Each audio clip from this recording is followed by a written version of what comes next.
Authors need visibility. That's not a secret. But how do you find the best places to speak? That's been a secret. You're going to find out how you can list yourself on one of the most widely used and best services for authors to appear on summits. And best of all, it's free.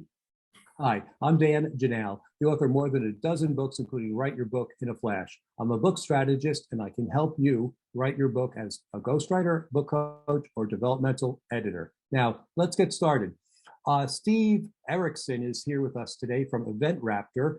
Steve, tell us a little bit more about Event Raptor and how authors can get more visibility by using your service, which is free. Absolutely. So first of all, thank you for having me on here, Dan.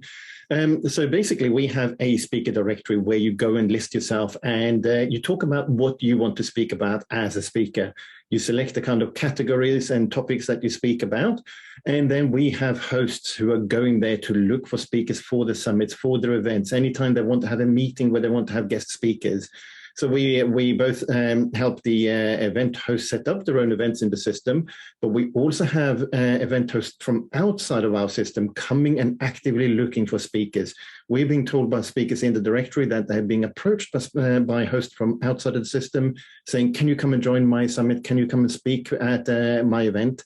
And it's working tremendously for them. Fantastic. What kinds of speakers are you looking for? Really any type of speakers. The great thing is we have a great variety of event hosts, and the people who are coming to look, therefore speakers are also looking for a variety. But the kind of thing that we mostly specialize in is that if you're a coach, if you're an author, you're a therapist or an expert of some kind. So we're not really looking for those that are like professional keynote speakers that charge money to be appearing on a summit. We are looking for those people who are saying, I got the service, I need to sell my service, I need to be on stages to be able to sell that service. And I want to just get out there and show myself that, or show that I am available to speak at stages. Those are the main people that we help and serve. Exactly. So we're not really looking for speakers per se. We're looking for experts and authorities who've written a book who want to promote their books. And of course, speaking is the vehicle to do it. So I don't want anyone to be put off by thinking that they need to be a professional speaker in order to take advantage of this service. In fact, it's almost just the opposite, because these summit producers will never pay a speaker, but you get the promotion. So talk about some of the benefits that some of your clients have seen by appearing on these summits. Well, the biggest benefit is that when you're on a summit, you're able to show what you can do. You talk about the things that you're an expert at and how you help people. And what I recommend is that you share some real values that people can take, like an action gold nugget that they can take away, the audience can take away and do right away in their business to make a change in their business. And then you get the ability to promote your book or promote a lead magnet that people can download and opt into your list.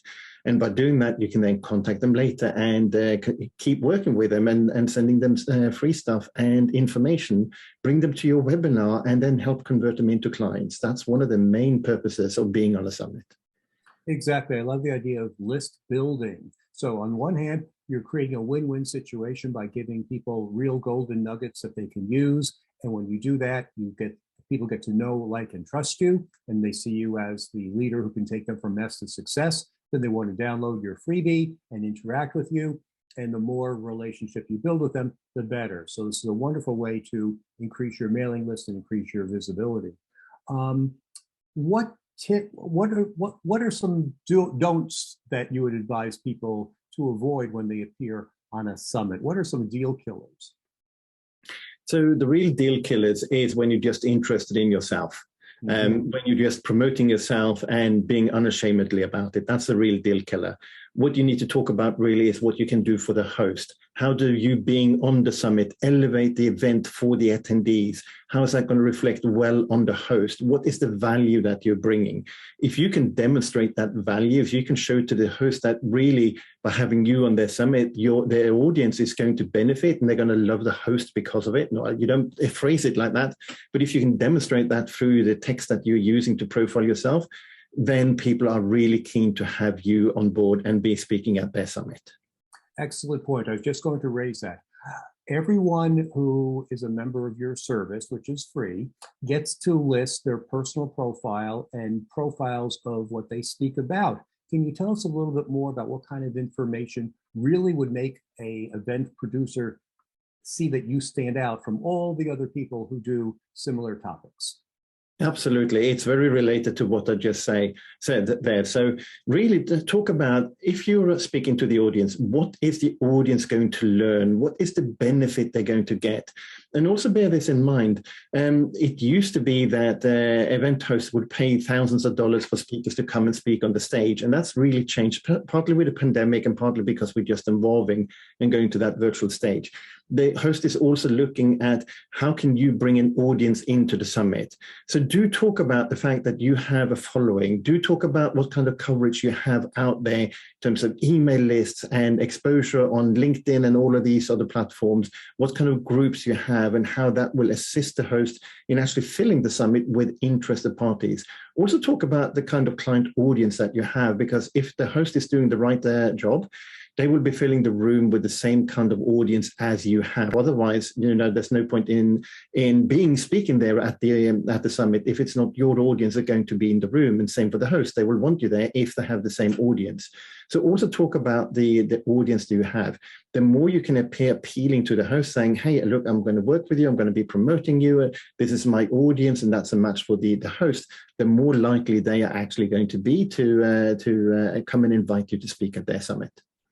Excellent idea. I failed to do that on my profile, so I'm going to go back in there later today and update that information and let them know how active I am on social media and how many people are on my mailing list and such like that. So maybe I'll get a few more interviews. There might be some people out there, Steve, who are saying, all this sounds good, but I'm confused by the word summit. I don't know what a summit is. I know what a teleseminar is. I know what a podcast is, but I'm just not familiar with the term summit. Can you bring people up to date on that?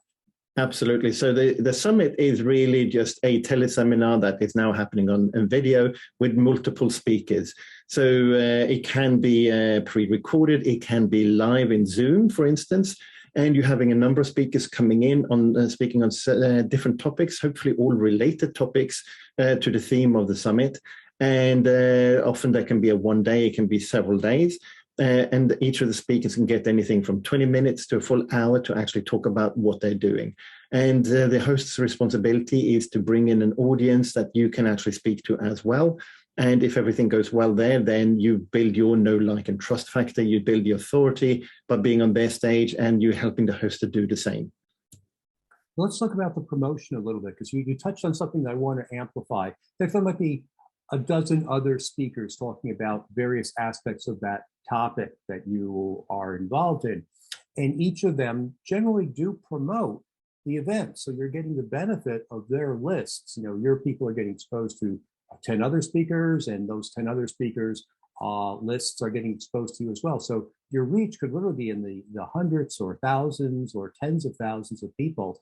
Generally speaking, what are the range of